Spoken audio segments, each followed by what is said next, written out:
কখনো এমন একটা সময় আসে যখন মনে হয় জীবন হঠাৎ থেমে গেছে। সবকিছু ঠিকঠাক চলছিল, কিন্তু হঠাৎ এমন এক ধাক্কা আসে যেখানে কিছুই আর বুঝে উঠতে পারো না। একটা ফোন কল, একটা দুর্ঘটনা, একটা দুঃসংবাদ, একটা অসমাপ্ত স্বপ্ন। তুমি হতভাগ হয়ে তাকিয়ে থাকো আকাশের দিকে। আল্লাহ, এটা কেন হলো আমার সাথে? এই প্রশ্নই তখন হৃদয়ের একমাত্র ভাষা। এক, হঠাৎ ভেঙে পড়া প্রথম ধাক্কা। ধৈর্য শুধু ধৈর্য ধরে থাকার নাম নয়। ধৈর্য শুরু হয় সেই মুহূর্তে যখন তুমি বুঝে উঠতে পারো না কেন এটা হলো। এক মুহূর্তে ভেঙে যায় সম্পর্ক, চাকরি, স্বপ্ন বা শরীর। এটাই ধৈর্যের সবচেয়ে বড় চ্যালেঞ্জ। যখন কিছুই বুঝে না, তবুও ভরসা রাখতে হয় আল্লাহর উপর। দুই, ধৈর্য মানে বোবা হয়ে যাওয়া নয়, আল্লাহর কাছে কাঁদা করো। মানুষ ভাবে ধৈর্য মানে কোনো প্রতিক্রিয়া না দেওয়া। না, ইসলাম এই শিক্ষা দেয় না। ধৈর্য মানে হচ্ছে অভিযোগ না করে কাঁদা, মানুষের কাছে নয়, আল্লাহর দরজায়।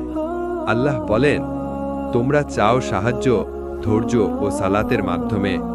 সূরা বাকারার 2-45 নম্বর আয়াত। এই আয়াতে আল্লাহ আমাদের বোঝান, প্রথমেই তুমি ধৈর্য ধরো, তারপর সালাতে দাঁড়াও। মানে তুমি হতাশ হলেও ছেড়ে দেবে না। 3, রাসূলুল্লাহ সাল্লাল্লাহু আলাইহি ওয়াসাল্লামের জীবনে ধৈর্যের প্রথম ধাক্কা। নবুয়তের শুরুতেই রাসূল ধৈর্যের এক মারাত্মক ধাক্কা পান।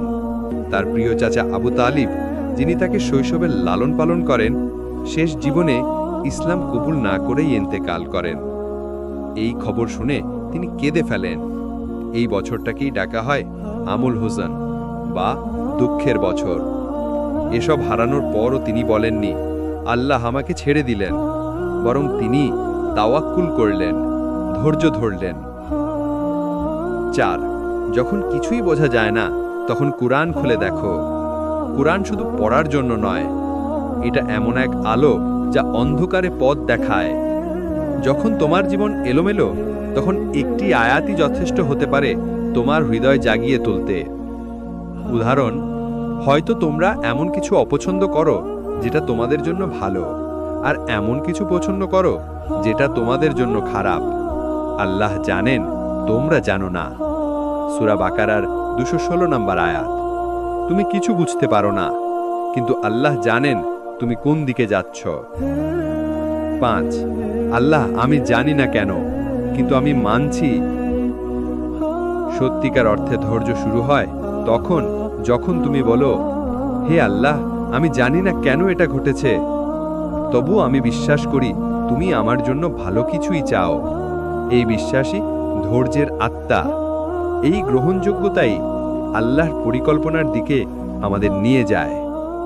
6, ধৈর্য ধরা মানেই দুর্বল হওয়া নয়, এটা তোমার ভিতরের শক্তি। আজকাল অনেকে ভাবে কাঁদা, ভেঙে পড়া বা কষ্টে থাকা মানেই তুমি দুর্বল।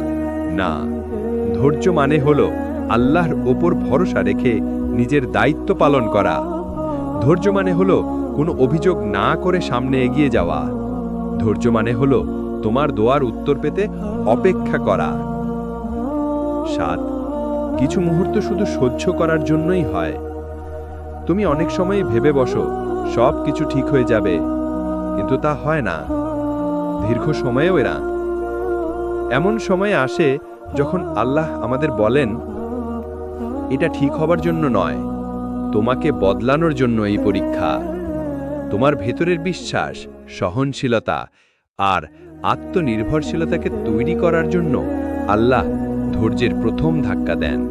তুমি হারাও, মানুষ হারাও, সম্ভাবনা হারাও, সুযোগ হারাও। তখন মনে হয় জীবনের সব দরজা বন্ধ হয়ে গেছে। কেন আমার জীবনে এত কিছু হারিয়ে যাচ্ছে? আল্লাহ কি আমাকে ত্যাগ করেছেন? এই প্রশ্নগুলোই তখন মনের মধ্যে বাজতে থাকে। কিন্তু তোমার জানা দরকার, আল্লাহ যখন কিছু কেড়ে নেন, তখন তিনি কিছু গড়ে তুলতেও থাকেন যা তুমি এখনই বুঝতে পারছো না। 1, হারানো, এটা কি শাস্তি না পরীক্ষা?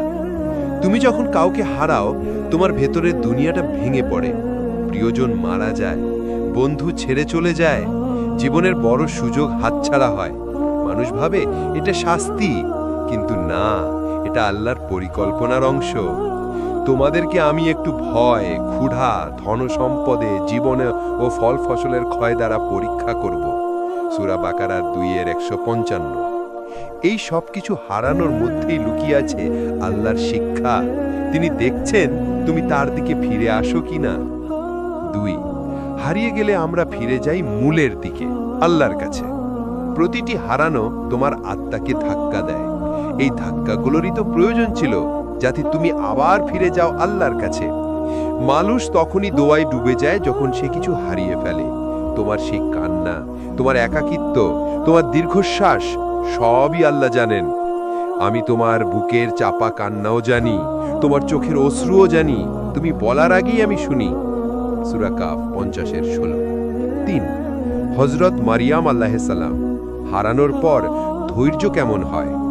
হযরত মারিয়াম আলাইহিসসালাম ছিলেন একদম নিরীহ পবিত্র নারী। তাকে আল্লাহ এমন এক পরীক্ষায় ফেললেন যেখানে তাকে সমাজ থেকে বিচ্ছিন্ন হতে হয়। গর্ভবতী অবস্থায় কোনো পুরুষ ছাড়া সন্তান জন্ম দেবেন, এটা তো এক অসম্ভব বাস্তবতা। কিন্তু তিনি কি করলেন? তিনি নিজেকে সরিয়ে নিলেন, আল্লাহর উপর ভরসা করলেন। তার কান্না শুনে ফেরেশতা এসে বলল, তুমি দুঃখ করো না, তোমার প্রতিপালক তোমার পায়ে একটি ঝর্ণা সৃষ্টি করেছেন। সূরা মারিয়ামের 19-24 নম্বর আয়াত। এই কথাটা শুধু মারিয়ামের জন্য নয়, তোমার জন্য প্রযোজ্য। 4, তোমার চোখে যা হারানো, আল্লাহর চোখে সেটা শুরু। তুমি যখন কিছু হারাও, তুমি ভাবো শেষ হয়ে গেল সবকিছু, কিন্তু হয়তো আল্লাহ বলছেন, তুমি এটা হারিয়েছো কারণ আমি চাই তুমি এমন কিছু পাও যা তুমি কল্পনাও করনি। হারানো মানেই শেষ নয়, হারানো মানে হলো তোমার পরিকল্পনার বদলে আল্লাহর পরিকল্পনার শুরু। তুমি হয়তো ভুল পথে ছিলে, আল্লাহ সেই পথ বন্ধ করে দিলেন। 5, দুনিয়াবি কিছু গেলে দুঃখ দিও না, আখিরাতের পুরস্কার অপেক্ষায়। যা হারিয়েছো তা যদি দুনিয়ার হয়, তাহলে তুমি জানো না যে আল্লাহ হয়তো এর বদলে আখিরাতে অসাধারণ কিছু দিচ্ছেন।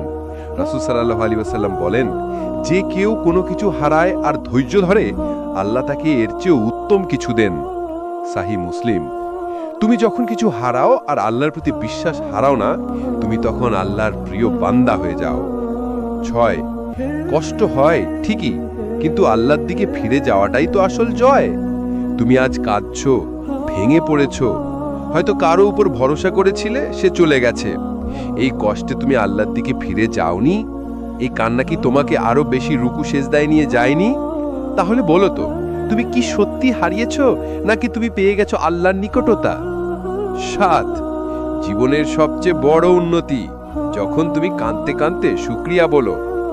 একসময় তুমি বলবে, হে আল্লাহ, আমি বুঝি না, তবুও তোমার উপর বিশ্বাস রাখি। তুমি যা হারিয়েছো তা আবার ফেরত দাও বা নয়, আমি তাতেও রাজি। এটাই হচ্ছে সর্বোচ্চ ধৈর্য, এটাই হচ্ছে আল্লাহর পরিকল্পনায় সমর্পণ। ন্যারেটার শেষ অংশ। তুমি হারিয়েছো ঠিক, তুমি একা হয়েছো ঠিক, কিন্তু তুমি যদি আল্লাহর কাছেই ফিরে যাও, তবে তোমার হারানোর কোনো মূল্য কখনো বৃথা যায় না। ধৈর্য মানে শুধু চুপ থাকা নয়, ধৈর্য মানে ভাঙা হৃদয় নিয়েও আল্লাহর দিকে তাকিয়ে থাকা। এমনকি যখন সবকিছু হারিয়ে যায়, তবুও আল্লাহর প্রতি আস্থা রাখা। এই ধৈর্যের সবচেয়ে শক্ত উদাহরণ আমরা পাই নবীদের জীবনে।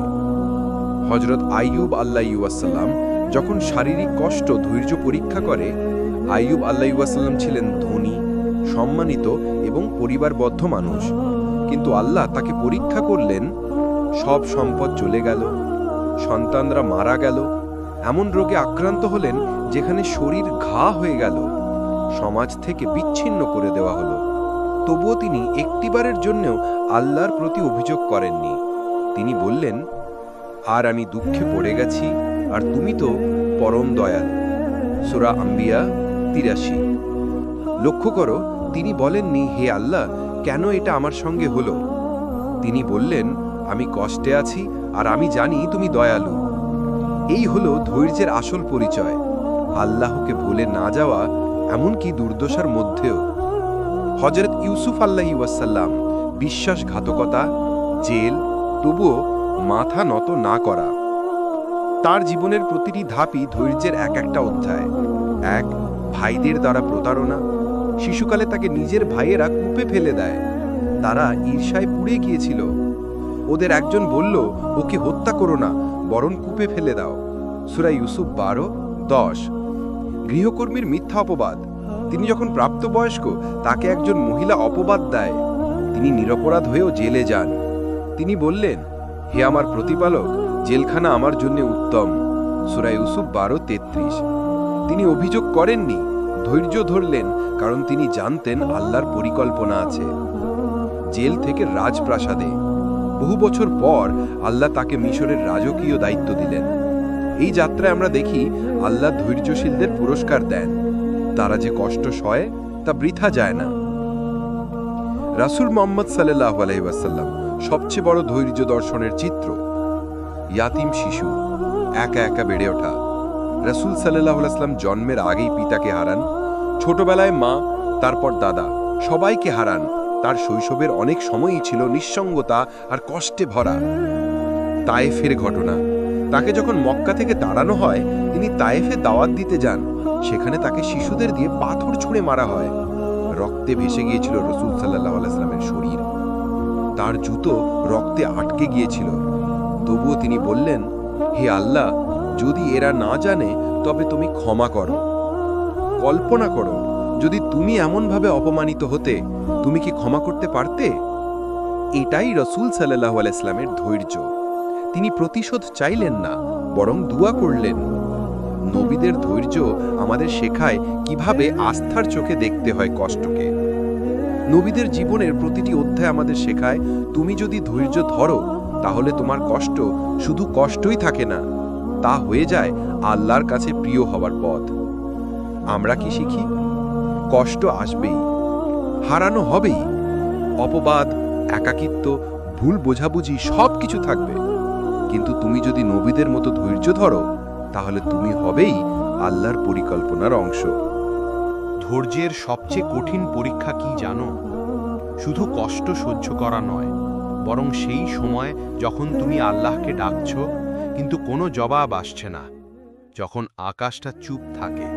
তুমি অনেক কান্না করেছ, অগণিত দোয়া করেছ, তোমার জান্নাতে ওঠার মতোই দৃঢ় ঈমান ছিল, তবুও কেমন যেন আল্লাহ চুপ। কুরআনে এমন অনুভূতির প্রতিচ্ছবি পায়। তোমাদের কি মনে হয় আমি তোমাদের পরীক্ষা করব না তোমাদের দাবি অনুযায়ী, আর তোমরা ছাড় পেয়ে যাবে? সূরা আনকাবুত 2 নম্বর আয়াত। আল্লাহ চুপ থাকেন কিন্তু ভুলে যান না। এই নীরবতা নিজেই এক পরীক্ষা। তুমি কবে আমার দোয়া কবুল করবেন হে আল্লাহ? এক সাহাবী রাসূল সাল্লাল্লাহু আলাইহি ওয়াসাল্লামের কাছে এসে বললেন, আমি দোয়া করি তবুও তা কবুল হয় না। তিনি বললেন, তোমার দোয়া অবশ্যই কবুল হবে যদি তুমি তাড়াহুড়া না করো এবং না বলো যে আমি তো দোয়া করলাম কিন্তু কবুল হলো না।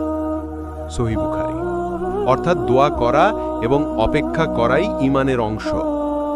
হযরত জাকারিয়া আলাইহিস সালাম দীর্ঘ সময়ের অপেক্ষা। জাকারিয়া আলাইহিস সালাম ছিলেন এক বৃদ্ধ নবী। সন্তান চাইলেন কিন্তু স্ত্রী ছিলেন বন্ধ্যা। তিনি বারবার দোয়া করলেন, বছরের পর বছর কেটে গেল, কিন্তু তিনি একটি বারও হতাশ হননি। শেষ পর্যন্ত আল্লাহ তাকে ইয়াহিয়া আলাইহিস সালামের মতো সন্তান দিলেন। কুরআন বলছে, আমি জাকারিয়ার দোয়া কবুল করেছিলাম এবং তাকে ইয়াহিয়া দান করেছিলাম। সূরা মারিয়াম। কখন? যখন সময় আসলো, না আগে না পরে। রাসূল সাল্লাল্লাহু আলাইহি ওয়াসাল্লামের জীবনে দীর্ঘ অপেক্ষা। মক্কার নির্যাতন, বর্জন, অপমান সব কিছুই সহ্য করলেন। তবুও ফাতে মক্কা আসতে সময় লেগেছিল 20 বছর। তুমি জানো রাসূল সাল্লাল্লাহু আলাইহি ওয়াসাল্লাম কবে সবচেয়ে বেশি কাঁদলেন? যখন জিবরাইল আলাইহিস সালাম অনেক দিন ওহী নিয়ে আসেননি। তিনি ভাবলেন, আমার কি কোনো ভুল হয়েছিল? কিন্তু পরে ওহী এলো, সূরা দোহা। তোমার প্রতিপালক তোমাকে পরিত্যাগ করেননি, আর না তিনি বিরূপ হয়েছেন। কেমন লাগতো রাসূল সাল্লাল্লাহু আলাইহি ওয়াসাল্লামের? তবুও তিনি ধৈর্য ধরলেন, কারণ তিনি জানতেন আল্লাহ নীরব থাকলেও তিনি দূরে যাননি। দোয়া করো, ফলাফলের দিকে তাকিও না। আমাদের সবচেয়ে বড় ভুল হচ্ছে আমরা দোয়া করি ফলাফলের জন্য, কিন্তু আল্লাহ চাইছেন দোয়ার মাধ্যমে আমাদের বদলে দিতে। আল্লাহ আমাদের অবস্থা বদলানোর আগে আমাদের মন বদলাতে চান। তুমি হয়তো প্রেম হারিয়েছ, পরিবার ভেঙে গেছে, চাকরি চলে গেছে, তুমি বলছো আমি দোয়া করি কিন্তু কিছুই হচ্ছে না। জানো না, তুমি আল্লাহর চোখে আছো সেই পরীক্ষার মাঝেও। ধৈর্য মানে স্থির থাকা নয়, বরং ভরসা রেখে এগিয়ে যাওয়া। ধৈর্য মানে শুধু বসে থাকা নয়, ধৈর্য মানে তুমি কান্না করছো কিন্তু বিশ্বাস হারাচ্ছ না। হাদিস বলে আল্লাহ ধৈর্যশীলদের সঙ্গে আছেন। সূরা বাকারা 153 নম্বর আয়াত। যদি আল্লাহ তোমার সঙ্গে থাকেন তাহলে তুমি কতদিন অপেক্ষা করতে পারো? সময় লাগে, কিন্তু আল্লাহর পরিকল্পনা নিখুঁত। একজন বীজ বপন করলে ফল পেতে মাস বা বছর লাগে। আল্লাহর দোয়ার কবুল হওয়া এমন সময় লাগে, কিন্তু তা নিখুঁতভাবে ঘটে। তুমি যদি বলো আমি তো নামাজ পড়ি কিন্তু শান্তি পাই না, আমি তো হিজাব নিয়েছি তবুও কষ্ট কমলো না, আমি তো কোরআন পড়ি কিন্তু কিছুই বদলায় না, উত্তর হলো আল্লাহ তোমার ভেতরেই কিছু গড়ে তুলছেন। তুমি বুঝতে না পারলেও তোমার অন্তরের ভেতরে পরিবর্তন হচ্ছে। আয়াত যা বলবে, আল্লাহ জানেন তুমি কতটা অপেক্ষা করছো। তোমার প্রতিপালক তোমার জন্য যথেষ্ট। তারা কখনো জানে না হয়তো এটাই তোমার জন্য উত্তম। আল্লাহ সেই সবের সাথেই আছেন যারা ধৈর্য ধরেছে। ন্যারেটর, তুমি অপেক্ষা করছো আর আল্লাহ তোমার সেই অপেক্ষাকে গ্রহণ করছেন। তুমি কাঁদছো আর তিনি সেই অশ্রু দিয়ে তোমার জন্য নতুন কোনো দরজা খুলে দিচ্ছেন। যদি রাসূল সাল্লাল্লাহু আলাইহি ওয়াসাল্লাম অপেক্ষা করতে পারেন, যদি আয়ুব আলাইহিস সালাম কষ্টে চুপ থাকতে পারেন, যদি জাকারিয়া আলাইহিস সালাম এক বৃদ্ধ বয়সেও দোয়া করতে পারেন, তাহলে তুমি কেন হাল ছেড়ে দেবে? সবশেষে বলতে চাই, ধৈর্য মানে শুধু কষ্ট নয়, বরং আল্লাহর প্রতি আস্থা। তুমি ভেঙে পড়েছিলে, তবুও হাল ছাড়োনি। তুমি রাতের গভীরে কেঁদেছিলে, তবুও বিশ্বাস হারাওনি। আজ আল্লাহ তোমাকে বলছেন, তুমি ছিলে আমার প্রিয়। ধৈর্যশীলদের জন্য প্রতিশ্রুতি। আল্লাহ বলেন, আমি অবশ্যই ধৈর্যশীলদেরকে তাদের ধৈর্যের প্রতিদান দেব, যা হবে অসীম। সূরা জুমার 10। তুমি যা হারিয়েছ, আল্লাহ তার চেয়ে অনেক কিছু ফিরিয়ে দেবেন, হয় এই দুনিয়ায় নয়তো জান্নাতে। তুমি বুঝতে পারো না, কিন্তু প্রতিটি কষ্টেই আল্লাহর পক্ষ থেকে গুড নিউজ ছিল। আইয়ুব আলাইহিস সালাম ধৈর্য ধরে প্রিয় হয়ে ওঠা একজন নবী, যিনি হারিয়েছেন সব, সম্পদ, সন্তান, দেহের সুস্থতা, এমনকি সমাজের গ্রহণযোগ্যতাও। কিন্তু তিনি বলেছিলেন, আমি অসুস্থে ভুগছি আর তুমি সর্বাধিক দয়ালু। সূরা আম্বিয়া 83। তার ধৈর্য এতটাই পবিত্র ছিল যে আল্লাহ তাকে ফিরিয়ে দিলেন সব কিছু দ্বিগুণ করে। আল্লাহ বললেন, আমি তাকে ফিরিয়ে দিলাম তার পরিবার এবং সম্পদ এবং আরও অনেক কিছু আমার পক্ষ থেকে অনুগ্রহ স্বরূপ। সূরা সওয়াদ 43। ধৈর্য যখন সীমাহীন হয়, তখন পুরস্কার হয় অসীম। রাসূল সাল্লাল্লাহু আলাইহি ওয়াসাল্লামের তায়েফের কান্না, বদরের বিজয়। তায়েফে তার রক্ত ঝরেছিল, মানুষ তাকে পাগল বলেছিল, কিন্তু তিনি কখনো বলেননি আল্লাহ আমাকে ভুলে গেছেন। তিনি শুধু বলতেন, হে আল্লাহ, তুমি যদি আমার প্রতি বেশি অসন্তুষ্ট না হও, তবে আমি এই সব কষ্টে রাজি। তারপর কি ঘটল? বদরের বিজয়, মক্কা বিজয়, জান্নাতের সুসংবাদ। তার ধৈর্য ছিল নিঃস্বার্থ, তাই পুরস্কার ছিল আসমানি। সাধারণ মানুষদের গল্প, হারিয়ে গিয়ে খুঁজে পাওয়া। মা হারালেন সন্তান। একজন মায়ের একমাত্র ছেলেটি অসুস্থ হয়ে মারা যায়। তিনি পাগলের মতো কাঁদলেন, কিন্তু যখন জানলেন আল্লাহ বলেছেন, আমি তার জন্য জান্নাতে একটি প্রাসাদ তৈরি করব এবং নাম দেব সাবার হাউস, সহিহ হাদিস, তিনি বললেন, আমি খুশি, কারণ আমার সন্তান জান্নাতের দরজা হয়ে গেছে। একজন যুবক হারালেন দৃষ্টি। তিনি দোয়া করতেন, হে আল্লাহ, আমি শুধু চাই তোমার কাছে পৌঁছাতে পারি, চোখের আলো না থাকলেও চলবে। হাদিসে আছে, যে কেউ দৃষ্টিশক্তি হারায় এবং ধৈর্য ধরে, আল্লাহ তাকে জান্নাত দেবেন। সহিহ বুখারী। অর্থাৎ ধৈর্য হলো জান্নাতের পথ। কষ্ট গ্লোরিফাই করে না, কিন্তু ধৈর্য মহিমান্বিত করে। ইসলাম কষ্টকে পছন্দ করে না, কিন্তু কষ্টে ধৈর্য ধারণকে পছন্দ করে। তুমি আজ দুঃখিত, তুমি হয়তো ঠকেছ, তুমি হয়তো একা হয়ে গেছো, কিন্তু যদি ধৈর্য ধরো, তুমি ইতিহাসে একজন প্রিয় বান্দা হয়ে থাকবে। ধৈর্য শেষে সানরাইজ আসে।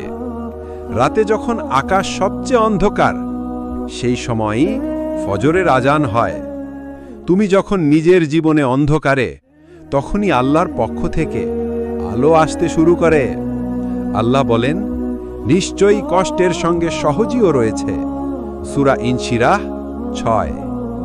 একটি কষ্ট নয়, দুটি ইউসার, অর্থাৎ তুমি যা হারাচ্ছ আল্লাহ দ্বিগুণ ফিরিয়ে দেবেন। তুমি এখন কোথায় দাঁড়িয়ে একটু ভাবো। তুমি অনেক দোয়া করেছ, তুমি কাঁদো রাতে, তুমি বলো, কেন আল্লাহ আমাকে এত কষ্ট দেন? উত্তর হলো, কারণ তুমি আল্লাহর প্রিয়, তোমার কষ্ট মূল্যবান, তোমার ধৈর্য আল্লাহর আরশ কাঁপিয়ে তোলে। তোমার নাম উঠছে ধৈর্যশীল তালিকায়। আল্লাহর কাছে এমন এক তালিকা আছে, যারা ধৈর্য ধারণ করেছে, তাদের নাম ফেরেশতারা প্রতিদিন উচ্চারণ করে। তুমি যদি টিকে থাকো, তুমি যদি আজও নামাজে দাঁড়াও, তাহলে তুমি হেরে যাওনি, তুমি জিতেছ। শেষ কথা, তুমি ছিলে তার প্রিয় বান্দা। তুমি ভেবেছিলে তুমি একা, কিন্তু আল্লাহ ছিলেন তোমার সবচেয়ে কাছের। তুমি ভাবলে কিছুই বদলায় না, কিন্তু তোমার ভিতরেই আল্লাহ গড়ে তুলছিলেন একজন জান্নাতি মানুষ।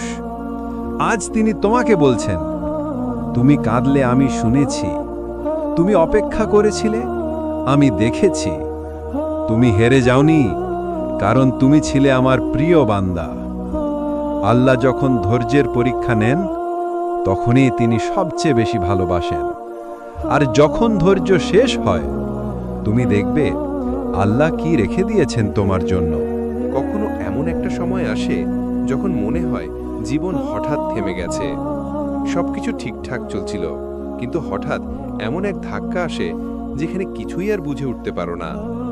একটা ফোন কল, একটা দুর্ঘটনা, একটা দুঃসংবাদ, একটা অসমাপ্ত স্বপ্ন। তুমি হতভাগ হয়ে তাকিয়ে থাকো আকাশের দিকে। আল্লাহ, এটা কেন হলো আমার সাথে? এই প্রশ্নই তখন হৃদয়ের একমাত্র ভাষা। এক, হঠাৎ ভেঙে পড়া প্রথম ধাক্কা। ধৈর্য শুধু ধৈর্য ধরে থাকার নাম নয়। ধৈর্য শুরু হয় সেই মুহূর্তে যখন তুমি বুঝে উঠতে পারো না কেন এটা হলো। এক মুহূর্তে ভেঙে যায় সম্পর্ক, চাকরি, স্বপ্ন বা শরীর। এটাই ধৈর্যের সবচেয়ে বড় চ্যালেঞ্জ। যখন কিছুই বুঝে না, তবু ভরসা রাখতে হয় আল্লাহর উপর। 2, ধৈর্য মানে বোবা হয়ে যাওয়া নয়, আল্লাহর কাছে কাঁদা করো। মানুষ ভাবে ধৈর্য মানে কোনো প্রতিক্রিয়া না দেওয়া। না, ইসলাম এই শিক্ষা দেয় না। ধৈর্য মানে হচ্ছে অভিযোগ না করে কাঁদা, মানুষের কাছে নয়, আল্লাহর দরজায়। আল্লাহ বলেন, তোমরা চাও সাহায্য ধৈর্য ও সালাতের মাধ্যমে। সূরা বাকারার 2-45 নম্বর আয়াত। এই আয়াতে আল্লাহ আমাদের বোঝান, প্রথমেই তুমি ধৈর্য ধরো, তারপর সালাতে দাঁড়াও। মানে তুমি হতাশ হলেও ছেড়ে দেবে না। 3, রাসূলুল্লাহ সাল্লাল্লাহু আলাইহি ওয়াসাল্লামের জীবনে ধৈর্যের প্রথম ধাক্কা। নবুয়তের শুরুতেই রাসূল ধৈর্যের এক মারাত্মক ধাক্কা পান। তার প্রিয় চাচা আবু তালিব, যিনি তাকে শৈশবে লালন পালন করেন, শেষ জীবনে ইসলাম কবুল না করেই ইন্তেকাল করেন। এই খবর শুনে তিনি কেঁদে ফেলেন। এই বছরটাকেই ডাকা হয় আমুল হুজন বা দুঃখের বছর। এসব হারানোর পরও তিনি বলেননি, আল্লাহ আমাকে ছেড়ে দিলেন, বরং তিনি তাওয়াক্কুল করলেন, ধৈর্য ধরলেন। 4, যখন কিছুই বোঝা যায় না, তখন কুরআন খুলে দেখো। কুরআন শুধু পড়ার জন্য নয়, এটা এমন এক আলো যা অন্ধকারে পথ দেখায়। যখন তোমার জীবন এলোমেলো, তখন একটি আয়াতই যথেষ্ট হতে পারে তোমার হৃদয় জাগিয়ে তুলতে। উদাহরণ, হয়তো তোমরা এমন কিছু অপছন্দ করো যেটা তোমাদের জন্য ভালো, আর এমন কিছু পছন্দ করো যেটা তোমাদের জন্য খারাপ। আল্লাহ জানেন, তোমরা জানো না। সূরা বাকারার 216 নম্বর আয়াত। তুমি কিছু বুঝতে পারো না, কিন্তু আল্লাহ জানেন তুমি কোন দিকে যাচ্ছ। 5, আল্লাহ আমি জানি না কেন, কিন্তু আমি মানছি। সত্যিকার অর্থে ধৈর্য শুরু হয় তখন যখন তুমি বলো, হে আল্লাহ, আমি জানি না কেন এটা ঘটেছে, তবু আমি বিশ্বাস করি তুমি আমার জন্য ভালো কিছুই চাও। এই বিশ্বাসই ধৈর্যের আত্মা। এই গ্রহণযোগ্যতাই আল্লাহর পরিকল্পনার দিকে আমাদের নিয়ে যায়। 6, ধৈর্য ধরা মানেই দুর্বল হওয়া নয়, এটা তোমার ভিতরের শক্তি। আজকাল অনেকে ভাবে কাঁদা, ভেঙে পড়া বা কষ্টে থাকা মানেই তুমি দুর্বল। না, ধৈর্য মানে হলো আল্লাহর ওপর ভরসা রেখে নিজের দায়িত্ব পালন করা। ধৈর্য মানে হলো কোনো অভিযোগ না করে সামনে এগিয়ে যাওয়া। ধৈর্য মানে হলো তোমার দোয়ার উত্তর পেতে অপেক্ষা করা। 7, কিছু মুহূর্ত শুধু সহ্য করার জন্যই হয়। তুমি অনেক সময় ভেবে বসো সব কিছু ঠিক হয়ে যাবে, কিন্তু তা হয় না। দীর্ঘ সময়েও এরা এমন সময় আসে যখন আল্লাহ আমাদের বলেন, এটা ঠিক হবার জন্য নয়, তোমাকে বদলানোর জন্য এই পরীক্ষা। তোমার ভেতরের বিশ্বাস, সহনশীলতা আর আত্মনির্ভরশীলতাকে তৈরি করার জন্য আল্লাহ ধৈর্যের প্রথম ধাক্কা দেন। তুমি হারাও, মানুষ হারাও, সম্ভাবনা হারাও, সুযোগ হারাও, তখন মনে হয় জীবনের সব দরজা বন্ধ হয়ে গেছে। কেন আমার জীবনে এত কিছু হারিয়ে যাচ্ছে? আল্লাহ কি আমাকে ত্যাগ করেছেন? এই প্রশ্নগুলোই তখন মনের মধ্যে বাজতে থাকে। কিন্তু তোমার জানা দরকার, আল্লাহ যখন কিছু কেড়ে নেন তখন তিনি কিছু গড়ে তুলতেও থাকেন, যা তুমি এখনই বুঝতে পারছো না। 1, হারানো। এটা কি শাস্তি না পরীক্ষা? তুমি যখন কাউকে হারাও, তোমার ভেতরের দুনিয়াটা ভেঙে পড়ে। প্রিয়জন মারা যায়, বন্ধু ছেড়ে চলে যায়, জীবনের বড় সুযোগ হাতছাড়া হয়। মানুষ ভাবে এটা শাস্তি, কিন্তু না, এটা আল্লাহর পরিকল্পনার অংশ। তোমাদেরকে আমি একটু ভয়, ক্ষুধা, ধন সম্পদে, জীবনে ও ফল ফসলের ক্ষয় দ্বারা পরীক্ষা করব। সূরা বাকারার 2:155। এই সব কিছু হারানোর মধ্যেই লুকিয়ে আছে আল্লাহর শিক্ষা। তিনি দেখছেন তুমি তার দিকে ফিরে আসো কিনা।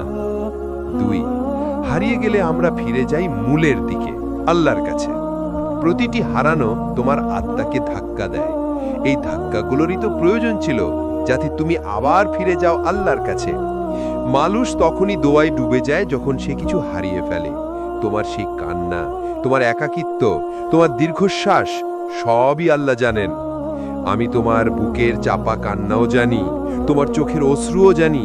তুমি বলার আগেই আমি শুনি। সূরা কাফ 50:16। 3, হযরত মারিয়াম আলাইহিসসালাম। হারানোর পর ধৈর্য কেমন হয়? হযরত মারিয়াম আলাইহিসসালাম ছিলেন একদম নিরীহ পবিত্র নারী। তাকে আল্লাহ এমন এক পরীক্ষায় ফেললেন যেখানে তাকে সমাজ থেকে বিচ্ছিন্ন হতে হয়।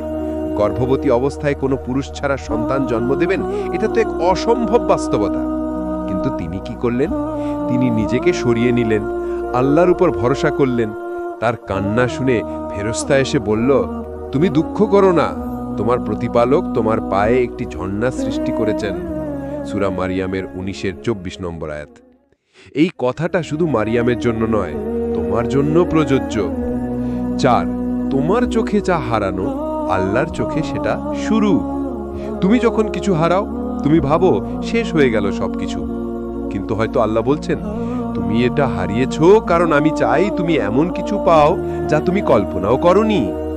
হারানো মানেই শেষ নয়, হারানো মানে হলো তোমার পরিকল্পনার বদলে আল্লাহর পরিকল্পনার শুরু।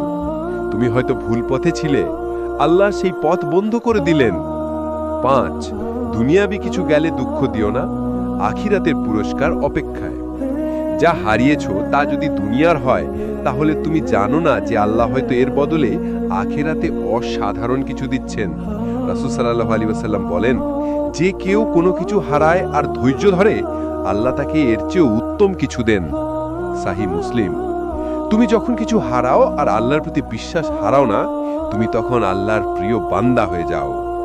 6, কষ্ট হয় ঠিকই, কিন্তু আল্লাহর দিকে ফিরে যাওয়াটাই তো আসল জয়। তুমি আজ কাঁদছো, ভেঙে পড়েছো, হয়তো কারো উপর ভরসা করেছিলে, সে চলে গেছে। এই কষ্টে তুমি আল্লাহর দিকে ফিরে যাওনি? এই কান্না কি তোমাকে আরো বেশি রুকু সেজদায় নিয়ে যায়নি? তাহলে বলো তো, তুমি কি সত্যি হারিয়েছো, নাকি তুমি পেয়ে গেছো আল্লাহর নিকটতা?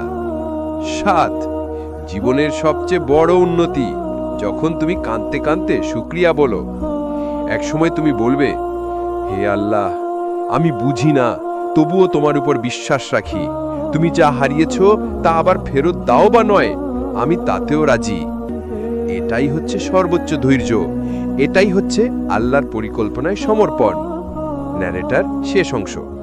তুমি হারিয়েছ ঠিক, তুমি একা হয়েছ ঠিক, কিন্তু তুমি যদি আল্লাহর কাছেই ফিরে যাও, তবে তোমার হারানোর কোনো মূল্য কখনো বৃথা যায় না। ধৈর্য মানে শুধু চুপ থাকা নয়, ধৈর্য মানে ভাঙা হৃদয় নিয়েও আল্লাহর দিকে তাকিয়ে থাকা। এমনকি যখন সবকিছু হারিয়ে যায়, তবুও আল্লাহর প্রতি আস্থা রাখা।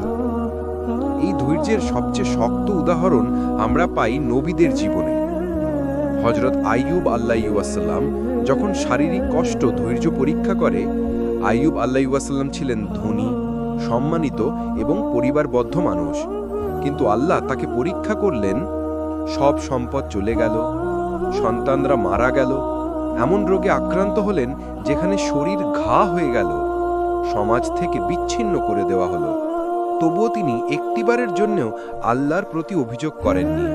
তিনি বললেন, আর আমি দুঃখে পড়ে গেছি, আর তুমি তো পরম দয়ালু। সূরা আম্বিয়া 83। লক্ষ্য করো, তিনি বলেননি, হে আল্লাহ, কেন এটা আমার সঙ্গে হলো? তিনি বললেন, আমি কষ্টে আছি আর আমি জানি তুমি দয়ালু। এই হলো ধৈর্যের আসল পরিচয়, আল্লাহকে ভুলে না যাওয়া, এমনকি দুর্দশার মধ্যেও। হযরত ইউসুফ আলাইহিসসালাম, বিশ্বাসঘাতকতা, জেল, তবুও মাথা নত না করা। তার জীবনের প্রতিটি ধাপই ধৈর্যের এক একটা অধ্যায়। এক, ভাইদের দ্বারা প্রতারণা। শিশুকালে তাকে নিজের ভাইয়েরা কূপে ফেলে দেয়, তারা ঈর্ষায় পুড়ে গিয়েছিল। ওদের একজন বলল, ওকে হত্যা করো না, বরং কূপে ফেলে দাও। সূরা ইউসুফ 12:10। গৃহকর্মীর মিথ্যা অপবাদ। তিনি যখন প্রাপ্তবয়স্ক, তাকে একজন মহিলা অপবাদ দেয়, তিনি নিরপরাধ হয়েও জেলে যান। তিনি বললেন, হে আমার প্রতিপালক, জেলখানা আমার জন্য উত্তম। সূরা ইউসুফ 12:33। তিনি অভিযোগ করেননি, ধৈর্য ধরলেন, কারণ তিনি জানতেন আল্লাহর পরিকল্পনা আছে। জেল থেকে রাজপ্রাসাদে। বহু বছর পর আল্লাহ তাকে মিশরের রাজকীয় দায়িত্ব দিলেন। এই যাত্রায় আমরা দেখি আল্লাহ ধৈর্যশীলদের পুরস্কার দেন। তারা যে কষ্ট সয় তা বৃথা যায় না। রাসূল মুহাম্মদ সাল্লাল্লাহু আলাইহি ওয়াসাল্লাম সবচেয়ে বড় ধৈর্য দর্শনের চিত্র। ইয়াতিম শিশু, একা একা বেড়ে ওঠা। রাসূল সাল্লাল্লাহু আলাইহি ওয়াসাল্লাম জন্মের আগেই পিতাকে হারান, ছোটবেলায় মা, তারপর দাদা, সবাইকে হারান। তার শৈশবের অনেক সময়ই ছিল নিঃসঙ্গতা আর কষ্টে ভরা। তায়েফের ঘটনা। তাকে যখন মক্কা থেকে তাড়ানো হয়, তিনি তায়েফে দাওয়াত দিতে যান। সেখানে তাকে শিশুদের দিয়ে পাথর ছুঁড়ে মারা হয়। রক্তে ভেসে গিয়েছিল রাসূল সাল্লাল্লাহু আলাইহি ওয়াসাল্লামের শরীর। তার জুতো রক্তে আটকে গিয়েছিল। তবুও তিনি বললেন, হে আল্লাহ, যদি এরা না জানে তবে তুমি ক্ষমা করো। কল্পনা করো, যদি তুমি এমনভাবে অপমানিত হতে, তুমি কি ক্ষমা করতে পারতে? এটাই রাসূল সাল্লাল্লাহু আলাইহি ওয়াসাল্লামের ধৈর্য।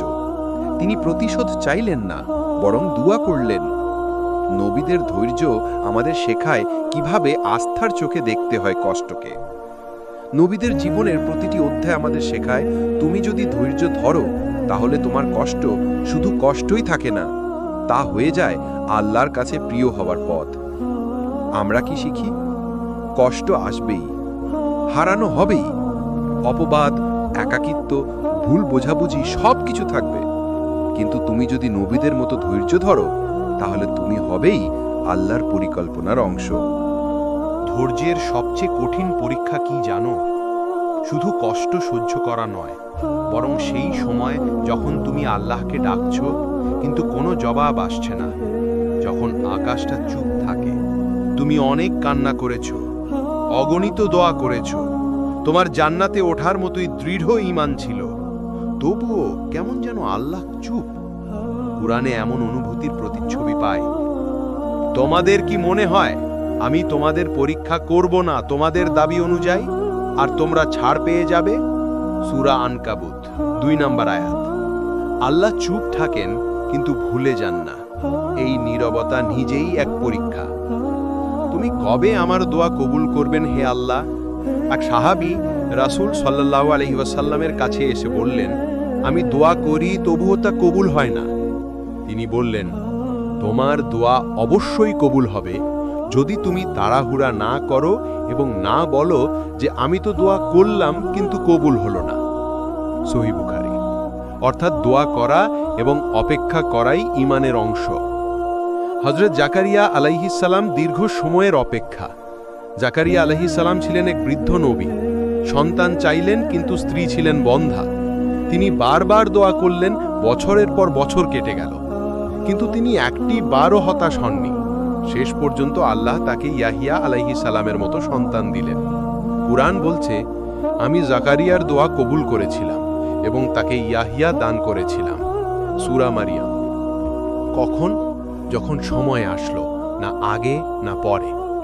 রাসূল সাল্লাল্লাহু আলাইহি ওয়াসাল্লামের জীবনে দীর্ঘ অপেক্ষা। মক্কার নির্যাতন, বর্জন, অপমান সব কিছুই সহ্য করলেন। তবুও ফাতে মক্কা আসতে সময় লেগেছিল 20 বছর।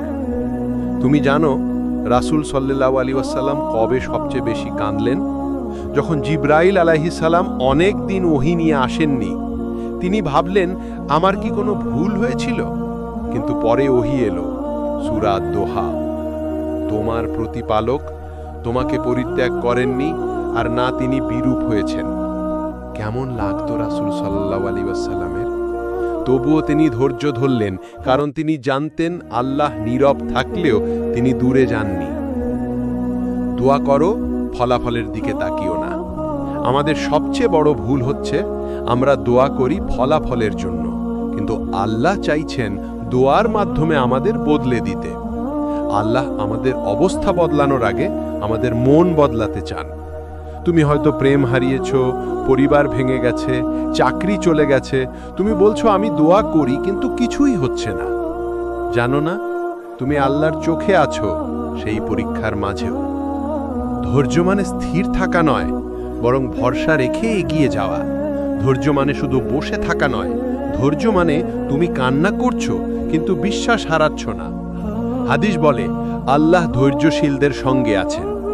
সূরা বাকারা 153 নম্বর আয়াত। যদি আল্লাহ তোমার সঙ্গে থাকেন, তাহলে তুমি কতদিন অপেক্ষা করতে পারো?